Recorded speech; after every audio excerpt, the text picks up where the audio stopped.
American Morning, the most news in the morning, period. Weekdays 6 Eastern. They are designed to foil terrorists and make Americans safer, but high-tech U.S. passports are not being made in the USA, and that is raising some alarming questions about your security. CNN State Department correspondent Zain Verjee joins us now from Washington. So if not made in the U.S., Zain, where are these made? Overseas, that companies the U.S. says they're the only ones that can provide this kind of technology. But there are fears that this high-tech push on passports could mean lower security standards. Your passport used to be made in America, but because of 9/11, all passports now must be fitted with electronic chips, harder for terrorists to fake. Turns out, though, that in trying to make passports more secure, the U.S. is outsourcing the job to foreign companies. Security experts fear blank chips could be stolen or tampered with. If bad guys got a hold of those blanks and then properly filled them out and processed them, then what you really have are the keys to the kingdom. The government printing office says U.S. companies don't have the state-of-the-art technology, so it gets European companies to make computer chips in Singapore and Taipei that are then sent to Thailand and inserted into passport covers, along with a wireless antenna. Those blank covers and blank chips go back to the U.S., where your data and photo are added. Congress is sounding alarm bells. In a letter to the GPO Inspector General, Congressman John Dingell is demanding to know whether that would pose a significant national security threat and raise questions about the integrity of the entire e-passport program.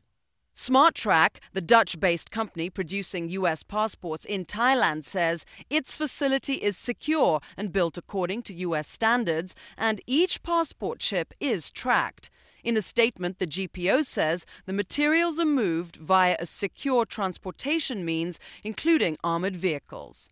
The State Department says there's no reason to be concerned. When they arrive in the United States, all you have in front of you is a blue piece of plastic that is the standard size of anyone's passport in the entire world, and a chip that has nothing on it, and it could be the same equivalent as a CD-ROM that you could buy, as I said, anywhere. Spokesman Sean McCormick also added that diplomatic security conducts periodic in-house audits of overseas facilities. They also check that all the procedures are in place, they say, for getting the passports back to the U.S. McCormick said, too, that they look at the entire chain of custody, but there are questions about security controls, John, that Congress wants answered. Of course, the headlines last week, Zain, were that contractors who were producing these passports and passport records for the State Department were peeking in an unauthorized fashion into the passport records of the candidates John McCain, Barack Obama, and Hillary Clinton. The Associated Press yesterday represented that there were at least 20 more incidences of people's records being looked at, including Anna Nicole Smith. But is that rise to the same level as what we heard of last week?